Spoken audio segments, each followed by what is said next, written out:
थोड़ी देर बाद उन्हें केयर टेकर्स की गुर्राने की आवाजें आने लगीं। उस वक्त मीना और मैडलिन के साथ हमें भी इन केयर टेकर्स की एक झलक दिखाई जाती है। ये लोग लंबे, पतले और खतरनाक थे। सब अपने अपने गड्ढों से निकलकर इंसानों को देखने के लिए इस रूम तक पहुंचते हैं, और जब ये लोग देखते हैं कि मीना और मैडलाइन वहां नहीं है तो वो इनको खाने के लिए जंगल में ढूंढने लग जाते हैं। कल्पना करें कि आप एक ऐसे जंगल में फंस गए हैं जिसका कोई नक्शा नहीं, जहां हर रास्ता आपको घुमाकर वहीं वापस ले आता है जहां से आपने शुरू किया था।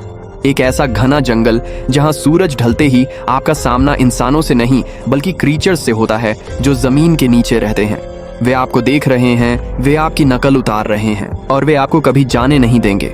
आज की कहानी मीना की है, जिसकी जिंदगी की एक छोटी सी गलती उसे एक ऐसे पिंजरे में ले आई जहां वह सिर्फ एक तमाशा बनकर रह गई। क्या वह इस कैद से निकल पाएगी या वह भी इन रहस्यमयी जीव का हिस्सा बन जाएगी?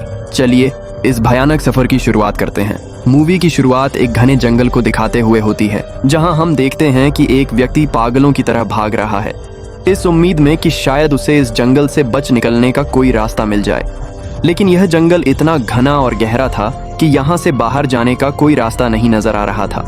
यह आदमी सूरज को देखते हुए आगे बढ़ता है, लेकिन अब सूरज भी धीरे धीरे डूबता जा रहा था, मगर इस आदमी ने भागना नहीं छोड़ा। भागते भागते एक पॉइंट आया जहां एक बोर्ड पर लिखा हुआ था पॉइंट ऑफ नो रिटर्न, यानी यहाँ से कोई वापस नहीं जा सकता। साथ ही इस बोर्ड पर नंबर 108 भी लिखा हुआ था। ये देखकर वह और भी ज्यादा परेशान हो जाता है। धीरे धीरे अंधेरा और बढ़ने लगा और पूरे जंगल में एक अजीब सा डर फैल गया। तभी अचानक एकदम से सारे परिंदे उड़कर वहां से चले जाते हैं। इस आदमी के कई मील के सफर के बाद भी उसे पूरे जंगल में कोई भी एक जंगली जानवर नहीं दिखाई दिया। न जाने ऐसा क्या था जिससे जंगली जानवर भी डर रहे थे। डर के मारे वह आदमी और भी तेजी से भागने लगा, लेकिन कई घंटों का सफर करने के बाद वह आदमी अचानक एक जगह पर आकर रुक गया और उसके चेहरे पर मायूसी छा गई, क्योंकि उसके सामने वही 108 नंबर वाला साइन बोर्ड था जिस पर लिखा हुआ था पॉइंट ऑफ नो रिटर्न। अब इस आदमी को समझ आया कि चाहे मैं जितना भी भागूं पर इस जंगल से निकल नहीं सकता, इसलिए अब वह वहां छुपने की जगह ढूंढने लगा। लेकिन वहां उसे छुपने के लिए कोई सेफ जगह नहीं मिली, इसीलिए अब वह पेड़ के ऊपर चढ़ जाता है। मगर तभी उस पेड़ की टहनी टूट गई, जिससे वह आदमी काफी ऊंचाई से नीचे जमीन पर आ गिरा। पेड़ से गिरने के बाद वह बहुत ज्यादा जख्मी हो चुका था, उसे काफी गहरी चोटें आई थीं। इसी दौरान अचानक जमीन हिलने लगी और अजीब सी गुर्राने की आवाजें आने लगी। वह आवाजें सुनकर आदमी के गले में सांसें अटक गईं। तभी अचानक कोई उसे खींच कर ले गया। खींचने वाला कौन था यह नहीं दिखाया गया, लेकिन हमें इस आदमी की दर्द भरी चीखें सुनाई दी गईं। इस इंसिडेंट के 6 दिन बाद हमें शहर में मीना नाम की एक लड़की को दिखाया जाता है, जो आयरलैंड के एक शहर में एक पेट शॉप पर काम करती है। तभी उसका बॉस आता है और मीना को एक नायाब तोते गोल्डन मकॉ को शहर से दूर एक जू में डिलीवर करने का ऑर्डर देता है। मीना बॉस की बात को मानते हुए अब इस पैरट को डिलीवर करने जाती है। मीना गाड़ी में बैठकर अपने मोबाइल में इस जू का लोकेशन सेट कर लेती है और अपने सफर पर निकल पड़ती है। शहर से बाहर निकलने के बाद वह एक बोर्ड पर बहुत सारे लोगों के मिसिंग फोटो देखती है, यानी वहां पर कई सारे लोग गायब हो चुके थे। लेकिन मीना उन पर ज्यादा ध्यान नहीं देती और वहां से आगे बढ़ जाती है। आगे बढ़ने के दौरान मीना शॉर्टकट लेती है, जंगल के रास्ते से गुजरती है ताकि वह जल्दी से इस तोते को जू तक डिलीवर कर दे, और वह पहुंच गई जंगल के बीचों बीच। ये वही जगह है जहां हम पहले एक आदमी को गायब होते देख चुके हैं। वहां आकर मीना बुरी तरह से फंस चुकी थी। वह अपने मोबाइल पर लोकेशन देखती है, लेकिन वहां मोबाइल के सिग्नल नहीं आ रहे थे और उसकी गाड़ी का रेडियो भी काम नहीं कर रहा था। मीना अब वहां से वापस निकलने की कोशिश करती है, लेकिन अब उसे वहां से बाहर निकलने का रास्ता समझ नहीं आ रहा था। थोड़ी देर बाद मीना की गाड़ी भी खराब हो गई। मीना गाड़ी से बाहर निकलती है और उसे सामने लगा हुआ वही पॉइंट ऑफ नो रिटर्न वाला बोर्ड दिखाई देता है। मीना को कुछ समझ नहीं आता, इसीलिए वह तोते के पिंजरे को हाथ में लेकर आसपास मदद ढूंढने आगे निकल जाती है, लेकिन वहाँ आसपास किसी भी मदद का नामो निशान तक नहीं था। इसके बाद वह वापस उस जगह पर लौट आती है जहां उसने अपनी गाड़ी खड़ी की थी, लेकिन वहां से उसकी गाड़ी गायब हो चुकी थी। यह देखकर वह बहुत ज्यादा परेशान हो जाती है। उसे लगा कि शायद वह इस जगह पर नहीं आई है जहां उसने अपनी गाड़ी खड़ी की थी, बल्कि यह किसी दूसरी जगह पर आ गई है और उसकी गाड़ी कहीं दूसरी जगह पर खड़ी है, क्योंकि इस जंगल का हर एक पॉइंट एक जैसा ही दिखाई दे रहा था। अब अंधेरा भी गहरा होता जा रहा था। एकदम से पहले की तरह ही सारे परिंदे उन पेड़ों से उड़ जाते हैं। मीना को अब डर लगने लगा था, क्योंकि जमीन भी जोर जोर से हिल रही थी। मीना को वहां आसपास किसी के होने का एहसास होता है। तभी अचानक मीना को दूर किसी का साया नजर आया। वह भागते हुए उसके पीछे आई, पर उसे वहां कोई भी नहीं मिला। तभी अचानक उसे एक बूढ़ी औरत भागते हुए दिखाई दी। वह भी दौड़कर उसका पीछा करने लगी। मीना उससे मदद मांग रही थी, लेकिन वह औरत रुकती नहीं, तेजी से भागती रहती है। लेकिन अचानक वह बूढ़ी औरत फिर से गायब हो गई। मीना जब उसे ढूंढते हुए और आगे बढ़ी तो उसे दूर जंगल में एक बड़ा सा कमरा दिखाई दिया। वह बूढ़ी औरत इस कमरे के दरवाजे को खोलकर मीना से कहती है, अगर जिंदा रहना चाहती हो तो जल्दी से अंदर आओ। ये सुनते ही मीना बिना सोचे समझे दौड़ते हुए इस कमरे की तरफ गई। मीना के अंदर आते ही उसने दरवाजे को लॉक कर दिया। मीना देखती है कि यह कोई अजीब सा रूम है जिसमें एक बहुत बड़ा सा मिरर शीशा लगा हुआ है। इस बूढ़ी औरत के साथ यहाँ 2 और लोग भी मौजूद हैं। मीना घबरा कर इन लोगों से पूछती है, यह कौन सी जगह है? इस पर इस बूढ़ी औरत ने जवाब दिया कि इस जगह को हम द कूप कहते हैं। मेरा नाम मैडलाइन है, इस लड़की का नाम कियारा है और इस लड़के का नाम डैनियल है। बूढ़ी औरत मीना से कहती है कि अभी बातचीत का वक्त नहीं है, तुम जल्दी से हमारे साथ शीशे के सामने खड़ी हो जाओ क्योंकि कोई हमें देखने आने वाला है। मीना पूछती है, आखिर हमें कौन देखने आ रहा है? तो वह बूढ़ी औरत इस पर उसे कोई जवाब नहीं देती। एकदम बाहर से अजीब सी आवाजें आने लगी। मीना डर के मारे पूछती है कि यह आवाज किस चीज की है। तो कियारा मीना को बताती है कि इन्हें हम केयर टेकर्स कहते हैं। वे शीशे के दूसरी ओर से हमें देख रहे हैं, लेकिन हम उन्हें नहीं देख सकते। वह हर रात सूरज ढलने के बाद यहाँ आते हैं और हमें देखते रहते हैं जब तक सुबह का सूरज नहीं निकल आता। तभी शीशे के दूसरी तरफ से शोर आने लगा। मीना पूछती है, ये शोर कैसा है? शोर कैसा? उस बूढ़ी औरत ने बताया कि केयर टेकर्स तुम्हारे आने से खुश हैं, तुम्हें यहाँ देखकर तालियां बजा रहे हैं। मीना बुरी तरह से कंफ्यूज्ड थी। वह जल्द से जल्द यहाँ से निकलना चाहती थी। मैडलिन जिन्हें केयर टेकर्स कह रही थी ना, तो अब तक मीना ने उन्हें देखा और न ही किसी और ने देखा था। रात गुजर जाती है। सुबह होने पर ये लोग इस जगह से बाहर निकल आते हैं। मैडलिन बताती है कि ये केयर टेकर्स सिर्फ रात में ही बाहर निकलते हैं। दिन के वक्त हम लोग जंगल में आजाद घूम सकते हैं। मीना रात भर यही सोच रही थी कि कब सुबह होगी और जल्दी से मैं इस जंगल से बाहर निकल जाऊं। इसीलिए वह फौरन जंगल से बाहर निकलने का रास्ता ढूंढने लग जाती है। तब मैडलाइन बाकी सबको उसे रोकने से मना कर देती है, जैसे कि वह जानती हो कि मीना इस जंगल से बाहर नहीं निकल सकती और वह जरूर वापस आएगी। बस मीना को जाते हुए मैडलिन बताती है कि तुम्हारा यह फैसला अच्छा नहीं है। इस जंगल से बाहर निकलने का कोई रास्ता नहीं है। रात होने से पहले हमें इस घर में वापस आना पड़ता है। अगर तुम लेट हो गई तो तुम अपनी जान से हाथ धो बैठोगी। मीना किसी की बात नहीं सुनती और अपने तोते को लेते हुए तेजी से आगे बढ़ती है। थोड़ा सा आगे बढ़ने पर उसे वही पॉइंट ऑफ नो रिटर्न वाला साइन दिखाई देता है। इसे देखकर वह घबरा तो गई, लेकिन उसने हिम्मत नहीं हारी और सूरज को देखकर सूरज की दिशा में आगे बढ़ती रही। लेकिन जंगल से बाहर निकलने में कामयाब नहीं हो सकी। आगे चलकर रास्ता ही खत्म हो गया। मीना ने देखा कि वह एक पहाड़ के टॉप पर खड़ी है, जहां से आगे दूर दूर तक जंगल के सिवा कुछ भी नहीं था। इसीलिए वह मायूस होकर नीचे बैठ जाती है। तभी अचानक उसके कंधे पर किसी ने हाथ रखा। वह डर गई और जब उसने पीछे मुड़कर देखा तो वह बूढ़ी औरत मैडलाइन थी। यहाँ मैडलाइन उसे हौसला देती है और कहती है कि सिर्फ तुम ही नहीं जिसने यहाँ से निकलने की कोशिश की और हार गई। हम भी तुम्हारी तरह ही हार कर यहाँ रुके हैं। यहाँ से बाहर निकलने का कोई रास्ता नहीं। चलो मैं तुम्हें कुछ दिखाती हूँ। मैडलिन मीना को जंगल की तरफ लेकर जाती है।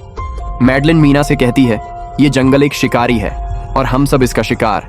अगर जिंदा रहना चाहती हो तो हमारे साथ ही रहो। मैडलिन उसे पॉइंट ऑफ नो रिटर्न वाले काफी सारे साइन बोर्ड्स दिखाती है, जो कि जंगल के चारों तरफ गोल घेरे में लगे थे और उनके सेंटर में था उनका रूम। मैडलिन बताती है कि ये साइन बोर्ड्स हमारे घर से आधे दिन की दूरी पर लगे हैं। अगर इससे आगे गई तो वापस लौटना मुश्किल हो जाएगा, इसलिए कभी भी ये तुम्हें नजर आई तो तुम इन्हें नजरअंदाज मत करना। मीना पूछती है, ये सब किसने बनाया? तो वह जवाब देती है, ये एक प्रोफेसर ने बनाया है, लेकिन अब तक इसे किसी ने देखा नहीं है। अब रात हो जाती है। ये लोग वापस इस रूम के अंदर आ जाते हैं। हर रात केयर टेकर्स उन्हें देखने के लिए आते थे। आज कियारा नाम की लड़की उनके सामने डांस करती है और कहती है ये सब उन्हें पसंद है। ऐसा नहीं था कि इन चारों को हर रात केयर टेकर्स के सामने खड़ा ही रहना पड़ता था। ये लोग जो चाहते वह कर सकते थे, बस ये लोग उनकी तरफ अपनी पीठ नहीं कर सकते थे। ऐसा करने पर वे लोग बहुत ज्यादा गुस्सा हो जाते थे। रात में तो उन्हें सिर्फ केयर टेकर्स का मसला था, लेकिन दिन में भी उन्हें बहुत मुश्किलों का सामना करना पड़ता था। ये लोग जंगल से हर रोज अपना पेट भरने के लिए कुछ न कुछ शिकार करके लाते थे, जिससे उनका गुजारा हो जाता। अगले दिन कियारा और मीना दोनों जंगल में शिकार करने जाती हैं। मीना कियारा से पूछती है कि आखिर ये केयर टेकर्स हमसे चाहते क्या हैं। कियारा बताती है, मुझे भी कुछ खास नहीं पता, लेकिन मैडलिन कहती है कि ये केयर टेकर्स हमें देखते हैं, हमें ऑब्जर्व करते हैं। लेकिन अगर हमने केयर टेकर्स को देखा तो हम पागल हो जाएंगे, क्योंकि केयर टेकर्स बहुत ही खूंखार दिखते हैं। कियारा अब उसे एक गड्ढा दिखाती है और कहती है, ऐसे बहुत से गड्ढे इस जंगल में मौजूद हैं। दिन के वक्त सारे के सारे केयर टेकर्स इन गड्ढों में रहते हैं और रात में वे यहाँ से बाहर निकल आते हैं। दिन के वक्त ये लोग इसलिए बाहर नहीं आ सकते क्योंकि सूरज की रोशनी उनकी त्वचा जलाती है। कियारा मीना को बताती है कि वह 5 महीने पहले अपने हस्बैंड के साथ इस जंगल में आई थी और तब से वे दोनों यहाँ फंसे हुए हैं। वह मीना को बताती है कि आज से 6 दिन पहले मेरा हस्बैंड जंगल में रास्ता ढूंढने निकला था। मुझे उम्मीद है कि वह जरूर वापस आएगा और हम सबको यहाँ से सेफली ले जाएगा। यहाँ हमें मालूम होता है कि असल में कियारा का हस्बैंड वही आदमी था जिसे हमने मूवी की शुरुआत में देखा था, जिसे कोई यहाँ से खींच कर ले गया और अब तक वह मारा जा चुका था। इस तरह से बातें करते हुए ये दोनों कमरे के पास वापस लौट आए। यहाँ मैडलिन मीना को 3 रूल्स समझाती है जिंदा रहने के लिए। सबसे पहला यह कि वह रात के वक्त घर का दरवाजा नहीं खोलेगी। दूसरा, रात में वह आईने की तरफ अपनी कमर नहीं करेगी। और तीसरा यह कि दिन के वक्त वह इन गड्ढों के पास नहीं जाएगी और जितना हो सके रोशनी में रहेगी। जब तक तुम इन रूल्स को फॉलो करोगी तब तक तुम जिंदा रहोगी। लेकिन मीना को मैडलाइन की बातों पर बिल्कुल भी यकीन नहीं होता। अब उस रात मीना इन केयर टेकर्स के बारे में जानना चाहती थी, इसीलिए वह शीशे के साथ कान लगाकर आवाजें सुनने की कोशिश करती है।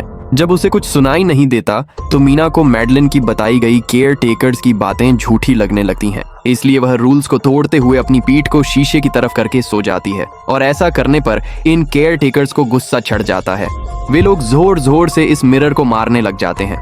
शोर से मैडलाइन भी उठ जाती है और वह जल्दी से मीना को मिरर के सामने खड़े रहने को कहती है और तब जाकर उन केयर टेकर्स का गुस्सा ठंडा होता है। यानी जब इंसान केयर टेकर्स को अपनी पीठ दिखाते हैं तो वे उसे खुद की इंसल्ट मानने लगते हैं। ये रात भी गुजर जाती है और अगले दिन मीना डेनियल के साथ शिकार पर निकलती है। वह डेनियल से पूछती है, क्या आज तक तुमने किसी केयर टेकर को देखा है? जिस पर डेनियल ने जवाब दिया कि मैंने भी आज तक केयर टेकर्स को नहीं देखा और जो भी केयर टेकर्स को देखता है वह जिंदा नहीं बच पाता। तब मीना डेनियल को समझाती है कि मुझे लगता है कि यह सब मैडलाइन की बनाई हुई कहानियां हैं जिसके अंदर वह हमें फंसा रही है। हमें जरूर इन गड्ढों को जाकर चेक करना चाहिए, शायद हमें यहाँ से बाहर जाने का कोई रास्ता मिल जाए। डेनियल भी यहाँ रहते रहते काफी ज्यादा परेशान हो चुका था और वह भी किसी तरह से रास्ता ढूंढकर इस जंगल से भाग निकलना चाहता था। इसलिए वह मीना की बात मान लेता है और वे दोनों गड्ढे के पास पहुंच जाते हैं। अब मीना अपने आप को रस्सी से बांधकर इस गड्ढे के अंदर जाती है। रस्सी का दूसरा सिरा डेनियल ने पकड़ा हुआ था ताकि अगर मीना को कुछ भी हो वह जल्दी से उसको बाहर की तरफ खींच ले। मीना नीचे गड्ढे में पहुंच जाती है जहां उसे बहुत सारा इंसानों का सामान मिलता है। मीना इस सामान को इकट्ठा कर लेती है। ये सारा सामान उन लोगों का था जो जंगल में केयर टेकर्स के शिकार हो चुके थे। डेनियल रस्सी के सहारे कैमरा, साइकिल और जरूरत का सारा सामान बाहर ले आता है। मीना अब नीचे इंतजार करती है कि डेनियल कब रस्सी नीचे फेंकेगा और मैं ऊपर चली जाऊंगी। और इससे पहले कि मीना इस गड्ढे से बाहर निकल पाती, उसे गड्ढे के अंदर किसी के आने की हलचल सुनाई देती है। मीना जल्दी से डेनियल को रस्सी नीचे फेंकने की आवाज देने लगती है, लेकिन तभी मीना को पकड़ने के लिए एक केयर टेकर का हाथ बढ़ने लगता है। लेकिन मीना धूप में खड़ी थी, इसलिए जब उस केयर टेकर के हाथ पर सूरज की रोशनी पड़ी तो उसका हाथ जलने लगा। इतने में डेनियल ने नीचे मीना के पास रस्सी फेंकी और मीना फौरन जल्दी से बाहर निकल आई। मीना पूरी तरह से डर गई थी। ये लोग इस सारे सामान को लेकर अपने रूम में आ गए, जहां मैडलिन ने उनसे पूछा, ये सामान तुम्हें कहां से मिला? ये लोग झूठ बोल देते हैं कि यह सामान उन्हें इस जंगल से मिला। मैडलिन को इस जंगल में रहते हुए बहुत समय गुजर चुका था। वह जानती थी कि यह सामान उन्हें इस जंगल से नहीं बल्कि उन गड्ढों से मिला होगा। वह मीना से पूछती है, बताओ तुमने गड्ढे के अंदर क्या देखा? लेकिन मीना उससे कुछ नहीं बताती। ये लोग बहुत खुश थे कि आज रात वे केयर टेकर्स को देख पाएंगे, क्योंकि मीना को गड्ढे के अंदर एक कैमरा मिला था। डेनियल किसी तरह जुगाड़ करके इस कैमरा को टीवी के साथ अटैच कर लेता है ताकि वे लोग भी टीवी पर केयर टेकर्स को देख सकें। मैडलिन बार बार उन्हें समझाती है कि तुम लोग गलत कर रहे हो, लेकिन ये दोनों उसकी एक भी बात नहीं सुनते। आज रात ये लोग केयर टेकर्स के इंतजार में बैठे थे ताकि उन्हें वे देख पाएं, लेकिन काफी रात होने के बावजूद भी आज कोई केयर टेकर उन्हें देखने नहीं आया और अब कुछ देर बाद उनके साथ कुछ अजीब सा होने वाला था। ये लोग बातचीत में मसरूफ थे कि तभी उनका दरवाजा खटखटाया जाता है। उन्होंने जल्दी से टीवी की तरफ देखा तो वहां उन्हें इंसानी टांगें दिखाई दे रही थीं। बाहर जो कोई भी था वह कियारा के पति की आवाज में बात कर रहा था और वह जल्दी से दरवाजा खोलने को कह रहा था। कियारा को लगा कि जरूर उसका पति यहाँ से बाहर निकलने का रास्ता ढूंढकर वापस आया है। वह जल्दी से उठकर दरवाजा खोलने के लिए जाती है, लेकिन मैडलिन बीच में आकर दरवाजा खोलने नहीं देती। वह कहती है कि मैं जानती हूँ बाहर तुम्हारा पति नहीं है, क्योंकि मैडलिन जानती थी कि रात के इस अंधेरे में कोई भी इंसान इस कमरे तक नहीं पहुँच सकता। लेकिन कियारा को मैडलिन की बातों पर यकीन नहीं आता और वह दरवाजा खोलने की कोशिश करती है, जिसके बाद मैडलिन कियारा से कहती है कि वह तुम्हें फंसा रहा है, तुम उसका इम्तिहान ले लो, तुम मुझसे कोई ऐसी बात पूछो जिसके बारे में सिर्फ तुम या तुम्हारा पति ही जानता हो। कियारा बाहर खड़े हुए इंसान से एक किताब के बारे में सवाल करती है जिसके बारे में उसे पता होना चाहिए था, लेकिन जब बाहर खड़ा हुआ इंसान कोई जवाब नहीं देता तो ये समझ जाते हैं कि ये केयर टेकर्स ही हैं। ये लोग जब दरवाजा नहीं खोलते तो केयर टेकर उनके बाहर लगाए हुए कैमरा को तोड़ देता है और यहाँ हमें इस बात का अंदाजा होता है कि केयर टेकर्स इंसान के रूप में भी खुद को बदल सकते हैं। अब केयर टेकर्स उनकी इस हरकत पर बहुत ज्यादा गुस्सा हो गए थे। वे बहुत तेजी से शीशे को मारने लगे, जिससे शीशे में एक बड़ा क्रैक भी आ जाता है। लेकिन यहाँ मैडलाइन समझदारी दिखाते हुए सबको लाइन में शीशे की तरफ खड़ा कर देती है, जिससे केयर टेकर्स का गुस्सा थोड़ा बहुत ठंडा हो जाता है और वे वहां से चले जाते हैं। अब यहाँ मीना मैडलाइन को बताती है कि हमने गड्ढे में से ये सारा सामान चुराया था। ये सुनकर मैडलाइन बहुत ज्यादा गुस्सा हो जाती है कि तुम लोगों ने दूसरा रूल भी तोड़ दिया। अगली सुबह मैडलाइन इस गड्ढे से लाया हुआ सारा सामान उठाकर वापस उसी गड्ढे में फेंक देती है, जिससे इन केयर टेकर्स का गुस्सा थोड़ा ठंडा हो जाता है। मगर अब इन लोगों को जंगल में बहुत ही ज्यादा अजीब चीजें दिखाई देना शुरू हो गई थीं और इसका सबसे ज्यादा असर डैनियल पर होता है। डैनियल अचानक बात बात पर बहुत ज्यादा गुस्सा करने लग जाता है। दूसरी तरफ कियारा, जिसे पहले उम्मीद थी कि उसका पति जिंदा है और वह यहाँ आकर उसे यहाँ से बचा लेगा, लेकिन अब उसे अंदाजा हो चुका था कि उसका पति अब कभी भी वापस नहीं आएगा, जिसकी वजह से वह अंदर ही अंदर पूरी तरह से टूट चुकी थी और वह फैसला करती है कि वह केयर टेकर्स के इन गड्ढों में कूदकर अपनी जान दे देगी, क्योंकि अब उसके पास जीने की कोई वजह नहीं रही। वह ऐसा करने ही वाली होती है कि मीना आकर उसे बचा लेती है। इसी दौरान हम देखते हैं कि डैनियल मैडलिन की तरफ अजीब तरह से देख रहा होता है और वह गुस्से में आकर मैडलिन को पेड़ के साथ बांध देता है। डैनियल ने कहा कि अब मैं इस बुढ़िया के कोई रूल्स नहीं मानूंगा, अब यहाँ सिर्फ मेरी बात मानी जाएगी। अब रात होने वाली थी, इसलिए डैनियल कमरे की तरफ भागा और कियारा भी उसके पीछे भागी, लेकिन मीना मैडलिन के पास आई और उसकी रस्सियां खोलने लगी। दूसरी तरफ डैनियल ने कियारा को लेकर कमरे का दरवाजा अंदर से बंद कर दिया और मीना और मैडलिन को बाहर केयर टेकर्स का शिकार होने के लिए छोड़ दिया। ये दोनों डैनियल से दरवाजा खोलने के लिए गिड़गिड़ाती रहीं। डैनियल से रिक्वेस्ट करते हैं कि प्लीज दरवाजा खोल दो, लेकिन डैनियल ने दरवाजा नहीं खोला। अब बाहर चारों तरफ अंधेरा छा गया और केयर टेकर्स के आने का वक्त हो गया था, इसलिए अब मजबूरन इन दोनों को अपनी जान बचाने के लिए एक घने पेड़ के नीचे रहकर छुपना पड़ा। थोड़ी देर बाद उन्हें केयर टेकर्स की गुर्राने की आवाजें आने लगीं। उस वक्त मीना और मैडलिन के साथ हमें भी इन केयर टेकर्स की एक झलक दिखाई जाती है। ये लोग लंबे पतले और खतरनाक थे। सब अपने अपने गड्ढों से निकलकर इंसानों को देखने के लिए इस रूम तक पहुंचते हैं और जब ये लोग देखते हैं कि मीना और मैडलाइन वहां नहीं है तो वो इनको खाने के लिए जंगल में ढूंढने लग जाते हैं। और जब ये केयर टेकर्स दूर जाते हैं तो मौके का फायदा उठाते हुए ये दोनों फिर से कमरे तक आ जाती हैं और डैनियल से दरवाजा खोलने के लिए रिक्वेस्ट करती हैं। इस बार डैनियल के दिल में रहम आ जाता है और वो दरवाजा खोल देता है। अब अंदर जाने के बाद पहले तो मैडलिन डैनियल पर गुस्सा करती है और फिर इन सबको शीशे के सामने खड़ा करके केयर टेकर्स के बारे में कुछ बातें बताती है। मैडलिन कहती है कि अब तक हम बहुत से रूल्स तोड़ चुके हैं, इसलिए मुझे नहीं लगता कि इस बार केयर टेकर्स हमें माफ करेंगे। मैं तुम लोगों को केयर टेकर्स के बारे में कुछ सच्चाई बताना चाहती हूँ। दरअसल मैं जब यहाँ पहली बार आई थी तो मैंने कुछ ऐसा देखा था जिससे मेरे होश उड़ गए। मैंने अपना ही एक क्लोन देखा था। असल में वो एक केयर टेकर था जो मेरा रूप लेने की कोशिश कर रहा था। हालांकि उसकी आंखें और बाल बिल्कुल परफेक्ट नहीं थे। मीना ने पूछा कि आखिर ये केयर टेकर्स क्या चीज़ हैं और हमसे क्या चाहते हैं, जिस पर मैडलिन ने जवाब दिया कि ये सारे क्रीचर्स फेरीज हैं। ये फेरीज हैं जो किसी जमाने में इंसानों के साथ मिलकर रहते थे। फेरीज पंखों वाले एक जादुई जानवर थे, लेकिन वक्त गुजरने के साथ इंसानों को फेरीज की सुपर पावर्स से डर लगने लगा, इसलिए इंसानों ने फेरीज को खत्म करने का फैसला किया। इंसानों की संख्या ज्यादा थी, इसलिए फेरीज इंसानों का मुकाबला नहीं कर सके। इंसानों ने इन फेरीज को जंगल में एक बहुत बड़े गड्ढे में कैद कर लिया। इंसानों ने उन्हें श्राप देकर हमेशा के लिए इस गड्ढे में बंद कर दिया। इसके बाद फेरीज कई 100 सालों तक इस गड्ढे में कैद रहे, लेकिन फिर वक्त के साथ उन्होंने जमीन के अंदर खुदाई करके निकलने के रास्ते बना लिए। आज वही फेरीज केयर टेकर्स के रूप में गड्ढों से निकलकर हमारे सामने आते हैं। हालांकि सैकड़ों सालों तक जमीन के अंदर रहने की वजह से उन्होंने अपने पंख और अपनी सुपर पावर्स खो दी। साथ ही उन्हें सूरज की रोशनी से तकलीफ होने लगी, लेकिन अब भी उनमें रूप बदलने की पावर मौजूद है। इस पर डैनियल ने मैडलिन से पूछा कि ये केयर टेकर्स हमसे क्या चाहते हैं और ये हर रात हमें देखने क्यों आते हैं। जिस पर मैडलिन ने बताया कि ये केयर टेकर्स एक बार फिर से जंगल से निकलकर इंसानों के बीच रहना चाहते हैं, लेकिन अपने असली रूप में ये इंसानों के बीच नहीं रह सकते। इसीलिए उन्होंने हमें यहाँ रखा हुआ है ताकि हमें देखकर हमारा रूप ले सकें और हमसे आज के दौर के तौर तरीके सीखकर इंसानों के बीच रह सकें। मैडलिन ये सब बातें बता ही रही थी कि अचानक सभी केयर टेकर्स वापस लौट आए। जब केयर टेकर्स को पता चलता है कि मैडलिन और मीना वापस अपने रूम में आ गई हैं, तो वो सब गुस्से से भड़क उठे और दरवाजा तोड़ने की कोशिश करने लगे। इन चारों ने मेज को खींचकर दरवाजे के सामने रख दिया ताकि दरवाजा केयर टेकर्स तोड़ न सकें। लेकिन केयर टेकर्स की ताकत काफी ज्यादा थी और इन चारों को पता चल चुका था कि जल्द ही केयर टेकर्स अंदर आ जाएंगे और उन्हें मौत अपनी आंखों के सामने दिखाई दे रही थी। तभी उन्होंने देखा कि मेज को घसीटकर दरवाजे तक ले जाने की वजह से कारपेट पलट गई है। जब उन्होंने कारपेट हटाया तो उन्हें नीचे एक दरवाजा नजर आया। उन्होंने जल्दी से दरवाजा खोला तो उन्हें पता चला कि नीचे एक बहुत बड़ा बंकर है। ये लोग जल्दी से इस बंकर के अंदर घुस गए और ऊपर से लोहे का दरवाजा बंद कर दिया। वे इस बात को लेकर परेशान थे कि ये बंकर यहाँ मौजूद था और उन्हें पता भी नहीं चला। इस बंकर के नीचे बहुत फैसिलिटीज थीं, हजारों दिन का खाना, एक कंप्यूटर और भी बहुत सारा जरूरत का सामान रखा था। मीना जानना चाहती थी कि आखिर ये जगह किसने बनाई, इसीलिए वो इस कंप्यूटर को ऑन कर लेती है। इस कंप्यूटर में बहुत सारा डेटा सेफ था, जिसे खोलने पर उन्हें पता चलता है कि ये सारी जगह प्रोफेसर एडम ने बनाई थी। असल में प्रोफेसर को इन क्रीचर्स के बारे में पता था। वह इन केयर टेकर्स पर रिसर्च करना चाहता था, इसीलिए उसने यह बंकर बनाया था।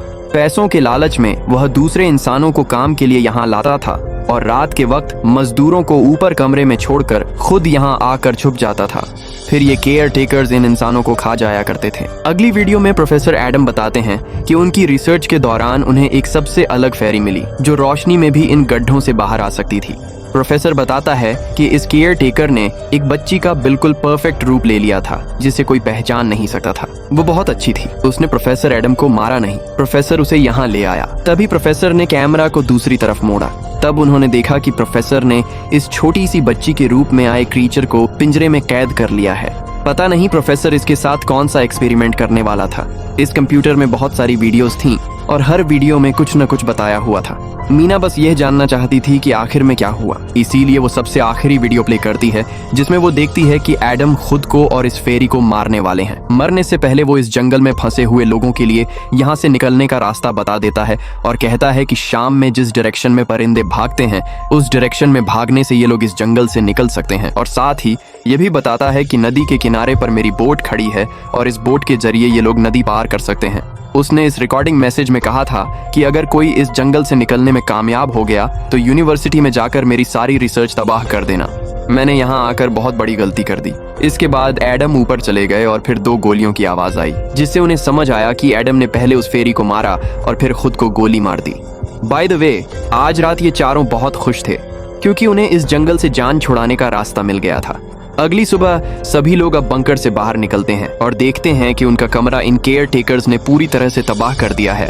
आज के दिन उन्हें लाजमी इस जंगल से निकलना होगा वरना ये लोग मारे जाएंगे। ये लोग अब जंगल से निकलने के रास्ते पर बढ़ने लगते हैं। वो परिंदे जिनके बारे में एडम बता रहे थे तो शाम को उड़ने वाले थे, लेकिन उन्हें शाम होने से पहले इस जंगल से बाहर निकलना था। इसलिए मीना अपने पास मौजूद तोते को आजाद कर देती है। जिस डायरेक्शन में वह उड़ता है उसी डायरेक्शन में ये लोग चलने लग जाते हैं। चलते हुए रास्ते में ही उन्हें एक कब्र मिली।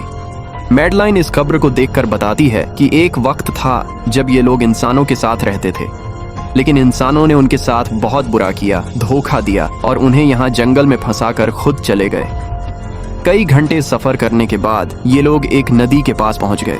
वहां उन्हें एडम का एक बोट मिला जिसको देखकर ये लोग बहुत खुश हुए, लेकिन उनकी खुशी अब कुछ ही देर की मेहमान थी क्योंकि अब अंधेरा हो चुका था और केयर टेकर्स के आने का वक्त हो गया था। इससे पहले कि ये लोग प्रोफेसर एडम की बोट में बैठकर यहाँ से दूर चले जाते तभी उन्हें पीछे से किसी की आवाज आई। जब उन्होंने पीछे मुड़कर देखा तो वह कियारा का हस्बैंड था जो मदद के लिए चिल्ला रहा था। वह बहुत ही जख्मी हालत में था। बाकी सब बोट में बैठ चुके थे, इसीलिए डेनियल अकेला उसकी मदद के लिए गया। डेनियल कियारा के हस्बैंड को खींचकर बोट की तरफ लाने लगा, लेकिन तभी ये लोग बोट से देखते हैं कि डेनियल जिसकी मदद करने गया वह कोई इंसान नहीं बल्कि एक केयर टेकर है जिसने उनके सामने ही डेनियल का रूप ले लिया। वे लोग कुछ भी नहीं कर पा रहे थे। अब इस केयर टेकर ने डेनियल को मार दिया। उन्हें इस बात का पता था कि केयर टेकर्स इस नदी को पार नहीं कर सकते हैं। आखिरकार ये लोग इस नदी को पार करके शहर तक पहुंच जाते हैं और कहानी में असली ट्विस्ट इसके बाद आया। शहर पहुंचने के बाद ये तीनों अपने अपने घर चले गए और कुछ दिनों बाद मीना जल्दी से प्रोफेसर एडम के कहने के मुताबिक उनकी यूनिवर्सिटी में उनका सारा डेटा खत्म करने के लिए आई। इससे पहले कि वह उनका रिसर्च डेटा डिलीट कर देती, तभी उसे वहां एक टेप रिकॉर्डर मिला और इस टेप रिकॉर्डर से मीना को एक नया राज मालूम हुआ। जब हजारों साल पहले इंसान और फेरीज एक साथ रहते थे, तब उनकी शादी भी हुआ करती थी। इंसान और फेरी के मिलन से जो बच्चे पैदा होते थे, उनमें इंसान और फेरी दोनों के गुण होते थे। उन्हें हाफलिंग्स कहा जाता था। इन हाफलिंग्स में एक खासियत थी कि वे रूप बदलने में इतने माहिर होते थे कि किसी मरे हुए इंसान का रूप भी ले सकते थे। एडम का मानना था कि जब इंसानों ने फेरीज को जंगल के अंदर गड्ढों में कैद कर दिया था, तब हाफलिंग्स इंसानों के बीच अपना रूप बदलकर चुपके से रहने लगे और वे आज भी किसी न किसी रूप में इंसानों के बीच मौजूद हैं। मीना जब प्रोफेसर के ऑफिस में आई और वहां जांच पड़ताल करने लगी, तो उसके हाथ कुछ ऐसी तस्वीरें लगीं जिसने उसके होश उड़ा दिए। उसने देखा कि तस्वीर में जो प्रोफेसर के साथ लेडी खड़ी है, वह कोई और नहीं बल्कि मैडलिन है और असल में मैडलिन प्रोफेसर की वाइफ है। वह कंफ्यूज हो जाती है कि मैडलिन ने उसे ये बातें क्यों नहीं बताई। इस भारी कंफ्यूजन को शेयर करने के लिए वह कियारा के पास आती है और उसे बताती है कि जिस मैडलाइन से हम जंगल में मिले थे, वह असल में प्रोफेसर एडम की वाइफ है। लेकिन उसने हमें यह सच्चाई इसीलिए नहीं बताई क्योंकि वह खुद एक इंसान नहीं बल्कि एक रूप बदलने वाली फेरी थी। जब मैंने रिसर्च किया तो मुझे पता चला कि काफी साल पहले प्रोफेसर की वाइफ मैडलिन कैंसर की वजह से मर गई थी। ये सुनकर कियारा कहती है कि फिर वो मैडलिन कौन थी जो इतने अरसे से हमारे साथ थी। इस पर मीना कहती है, मुझे सब समझ आ रहा है। दरअसल एडम अपनी वाइफ के मरने के बाद बहुत दुखी थे और उसे हर हाल में वापस पाना चाहते थे। और जब प्रोफेसर को इन रूप बदलने वाली फेरीज के बारे में पता चला, तो प्रोफेसर ने इस रूप बदलने वाली फेरी को पिंजरे में कैद किया, जो एक बच्ची का परफेक्ट रूप लेकर उनके पास आई थी। प्रोफेसर ने अपनी वाइफ की फोटो दिखाते हुए उस फेरी को अपनी वाइफ मैडलिन जैसा बना दिया, क्योंकि वो फेरी बाकी फेरीज से अलग थी। वो दिन में भी बाहर आ सकती थी। मीना ने कहा कि मैंने मैडलिन को यहाँ बुला लिया है, हमें किसी तरह से करके उसे वापस जंगल में भेजना होगा। तभी एक कार वहां आकर रुकी। जब उस कार से जो इंसान उतरा, उसे देखकर मीना के गले में सांस अटक गई। वो कियारा थी, यानी कि अब तक जो मीना के साथ थी वो मैडलिन थी। उसने कियारा का रूप ले रखा था। कियारा जैसे ही घर के अंदर आई, तभी मैडलिन ने कियारा के शौहर के रूप में बदलकर उसे बेहोश कर दिया। मीना ने मैडलाइन से कहा, आखिर तुम चाहती क्या हो? जिस पर मैडलाइन ने गुस्से में कहा, मैं फेरीज की सबसे अलग मखलूक हूँ। मेरे सभी साथी बचपन से मुझे चिढ़ाते थे। वे मुझे अपने साथ नहीं रहने देते थे क्योंकि मैं सबसे अलग थी। मैं इस जंगल में अकेली पड़ चुकी थी और इस जंगल से निकलकर बाहर लोगों के साथ मिलकर रहना चाहती थी। फिर एक दिन एडम इस जंगल में आया। उसने मुझे पिंजरे में कैद कर लिया और मुझसे कहा कि अगर मैं उसकी बीवी का रूप ले लूं तो वह मुझे जंगल से बाहर ले जाएगा। मैंने उसकी बात मान ली। एडम ने मुझे मैडलाइन की सारी बातें सिखाई और बाद में इस धोखेबाज एडम ने मुझे मारने की कोशिश की, लेकिन इससे पहले कि वह मुझे मार पाता, मैंने उसे ही मार डाला। तुम इंसान कभी भी भरोसे के लायक नहीं थे और न ही रहोगे। अब तुम भी मेरी सच्चाई जान चुके हो, इसलिए तुम्हें भी मरना होगा और तुम्हें मारने के बाद मैं तुम्हारे रूप में इंसानों के बीच रहूंगी। ये कहकर मैडलिन ने मीना का रूप ले लिया और उसका गला दबाकर उसे मारने लगी।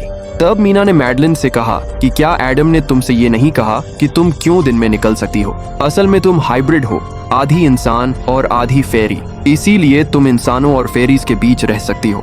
मुझे पता है कि दुनिया में अकेला रहना कैसा लगता है, लेकिन तुम अकेली हाफलिंग नहीं हो। तुम्हारे जैसे और भी हाफलिंग्स हैं जो किसी न किसी रूप में इंसानों के बीच रह रहे हैं। इस सच्चाई का पता चलते ही मैडलिन का जिस्म अचानक अपने असली रूप में आने लगा। देखते ही देखते उसके पंख निकल आए, जिसके बाद वह मीना को वहीं पर छोड़कर वहां से उड़ जाती है। इसके बाद हमें कुछ हफ्तों के बाद का सीन दिखाया जाता है, जहां मीना अपनी सिस्टर के साथ रहने लगी है। उसने अपनी सिस्टर को बताया कि शायद वह फेरी अभी भी मेरा पीछा कर रही है।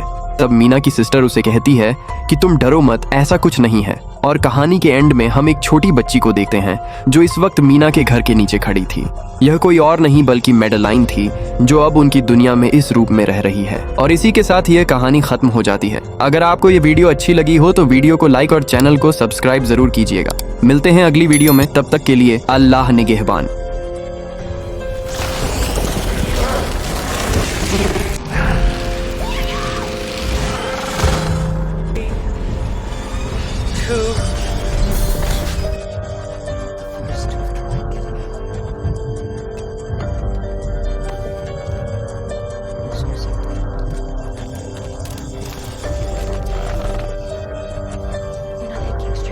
None of us are